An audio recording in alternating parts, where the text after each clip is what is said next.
ଆଜିର ଭିଡ଼ିଓରେ ଛାତ୍ର ଓ ଛାତ୍ରୀମାନଙ୍କ ପାଇଁ ସ୍ୱାଧୀନତା ଦିବସ ଉପଲକ୍ଷେ ଭାଷଣ ରହିଛି। ପିଲାମାନେ ଭାଷଣଟିକୁ ସମ୍ପୂର୍ଣ୍ଣ ଅଭ୍ୟାସ କରିବ। ଭିଡ଼ିଓଟିକୁ ଲାଇକ୍, ସେୟାର, କମେଣ୍ଟ ଏବଂ ସବସ୍କ୍ରାଇବ୍ କରିବ। ସମ୍ମାନନୀୟ ସଭାପତି ମହୋଦୟ, ନିମନ୍ତ୍ରିତ ଅତିଥିବୃନ୍ଦ, ପୂଜ୍ୟ ଶିକ୍ଷକ ଓ ଶିକ୍ଷୟିତ୍ରୀମାନେ, ବିଜ୍ଞ ବିଚାରକ ମଣ୍ଡଳୀ, ମୋର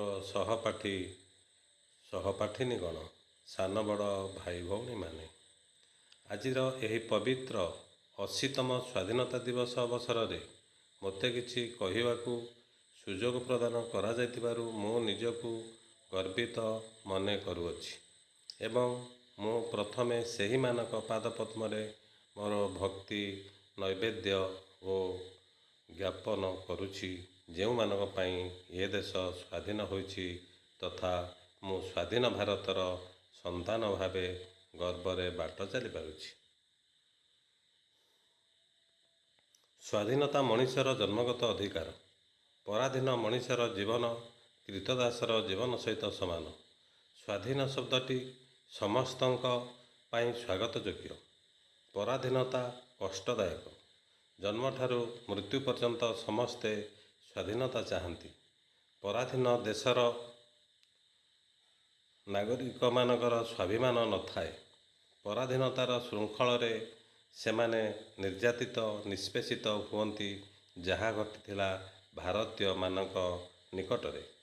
ସୁଜଳା ସୁଫଳା ଶସ୍ୟ ଶ୍ୟାମଳା ବୀର ପ୍ରସବନୀ ସ୍ୱର୍ଣ୍ଣପ୍ରସୂ ଭାରତବର୍ଷ ପରାଧୀନ ହୋଇପଡ଼ିଥିଲା।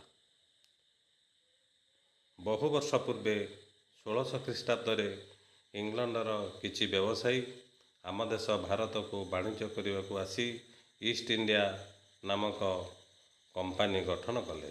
ସେହି ସମୟରେ ଭାରତବର୍ଷରେ ଥିଲା ଏକତାର ଅଭାବ। ଛୋଟ ଛୋଟ ରାଜ୍ୟମାନେ ସେମାନଙ୍କ ମଧ୍ୟରେ କ୍ଷମତା ପାଇଁ ଯୁଦ୍ଧରେ ଲାଗି ରହିଥିଲେ। ଏହି ଦୁର୍ବଳତାର ସୁଯୋଗରେ ଇଷ୍ଟ ଇଣ୍ଡିଆ କମ୍ପାନୀ ଭାରତକୁ ଶାସନ କରିବାକୁ ଲାଗିଲା। କୌଶଳରେ ସେମାନେ ସମଗ୍ର ଭାରତବର୍ଷକୁ କରାୟତ୍ତ କରି ଆମ ଦେଶର ଲୋକମାନଙ୍କ ଉପରେ ବିଭିନ୍ନ ପ୍ରକାର କର ଧାର୍ଯ୍ୟ କରି ବହୁ ଅତ୍ୟାଚାର କରିବାକୁ ଲାଗି ପଡ଼ିଲେ। ସେତେବେଳେ କଥା କହିବା, କାମ କରିବା, ଖାଇବା, ପିଇବା, ବସିବା, ଉଠିବାରେ ଆମର ସ୍ୱାଧୀନତା ନଥିଲା। ଶାସକ ଯାହା ଚାହୁଁଥିଲେ, ଯେମିତି ଚାହୁଁଥିଲେ, ଆମେ ସେମିତି ଚଳିବାକୁ ବାଧ୍ୟ ହେଉଥିଲୁ। ଇଂରେଜ ଶାସନ ବିରୁଦ୍ଧରେ ସ୍ୱର ଉତ୍ତୋଳନ କରି ପ୍ରଥମେ ଓଡ଼ିଶାରେ 1817 ମସିହାରେ ବକ୍ସି ଜଗବନ୍ଧୁ ଓ ଜୟୀରାଜଗୁରୁଙ୍କ ନେତୃତ୍ୱରେ ସଂଗଠିତ ହେଲା ପାଇକ ବିଦ୍ରୋହ। ଠିକ୍ ଏହାର ପରେ ପରେ 1857 ମସିହାରେ ସମଗ୍ର ଭାରତବର୍ଷରେ ଦେଖାଦେଲା ସିପାହୀ ବିଦ୍ରୋହ। ଝାନ୍ସୀ ରାଣୀ ଲକ୍ଷ୍ମୀବାଈଙ୍କ ନେତୃତ୍ୱରେ ଏହି ବିଦ୍ରୋହ ଆରମ୍ଭ ହୋଇଥିଲେ ମଧ୍ୟ ଏଥିରେ ନାନା ସାହେବ, ତାନ୍ତିଆ ଟୋପେ ଇତ୍ୟାଦି ସାମିଲ ଥିଲେ। ଏହି ବିଦ୍ରୋହ ଭାରତର ପୁରପଲ୍ଲୀକୁ ପ୍ରସାରିତ ହୋଇ ସଂଗ୍ରାମର ରୂପ ନେଲା। 1919 ମସିହାରେ ଜାଲିଆନାୱାଲାବାଗ ହତ୍ୟାକାଣ୍ଡରେ ଶହୀଦ ଭଗତ ସିଂ ଇତ୍ୟାଦିଙ୍କୁ ରକ୍ତମୁଖା କରିଦେଲା। ପରବର୍ତ୍ତୀ ସମୟରେ ମହାତ୍ମା ଗାନ୍ଧୀଙ୍କ ନେତୃତ୍ୱରେ ସ୍ୱାଧୀନତା ଆନ୍ଦୋଳନକୁ ନୂତନ ମୋଡ଼ ଦେଲା। ସେ ଅନୁଭବ କଲେ ହିଂସା ଓ ତରବାରୀରେ ଇଂରେଜମାନଙ୍କୁ ପରାଜିତ କରିବା ସମ୍ଭବ ନୁହେଁ। ତେଣୁ ଅହିଂସା ମାଧ୍ୟମରେ ସଂଗ୍ରାମ ପାଇଁ ସେ ଅସହଯୋଗ ଆନ୍ଦୋଳନର ଡାକରା ଦେଲେ।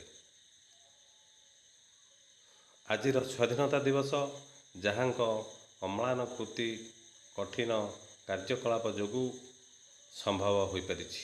ସେମାନଙ୍କ ମଧ୍ୟରୁ ମହାତ୍ମା ଗାନ୍ଧୀ, ଜବାହରଲାଲ ନେହେରୁ, ସୁଭାଷ ଚନ୍ଦ୍ର ବୋଷ, ଗୋପବନ୍ଧୁ ଦାସ, ଲାଲ ବାଲ ପାଲ, ସିରାଜଉଦ୍ଦୌଲା, ଶହୀଦ ଭଗତ ସିଂ, ଲକ୍ଷ୍ମଣ ନାୟକ, ଜୟୀରାଜଗୁରୁ, ବକ୍ସି ଜଗବନ୍ଧୁ ଆଦି ଅନ୍ୟତମ।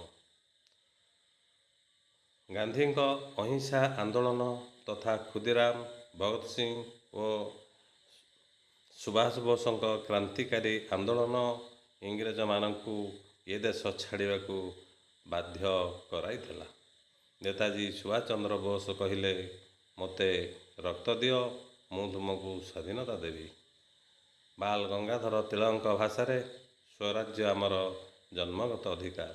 ଭାରତୀୟମାନଙ୍କର ନିରବଚ୍ଛିନ୍ନ ସଂଗ୍ରାମ ଫଳରେ 1947 ଅଗଷ୍ଟ 15 ତାରିଖରେ ସ୍ୱାଧୀନତାର ଜୟଗାନ କଲା। ସ୍ୱାଧୀନତା ଦିବସ ଆମ ପାଇଁ ଗର୍ବ ଓ ଗୌରବର ଦିବସ। ସ୍ୱାଧୀନତା ଆମ ଜାତିର ଜୀବନ ମନ୍ତ୍ର। ସ୍ୱାଧୀନତାକୁ ଆମେ ଯେପରି ଅନ୍ୟ ହାତରେ ପୁଣି ଟେକି ନ ଦେବୁ, ଏହି ଦିବସରେ ଆମେ ସମସ୍ତେ ଦେଶର ଅଖଣ୍ଡତା, ପ୍ରଗତି ଏବଂ ସାର୍ବଭୌମ ପାଇଁ ଶପଥ ନେବା ଉଚିତ। ଦୋଷ ଥିଲେ ନିଜ ଗୁଣରେ କ୍ଷମା ପ୍ରଦାନ କରିବେ। ଏତିକି କହି ମୁଁ ମୋର ବକ୍ତବ୍ୟ ଶେଷ କରୁଛି।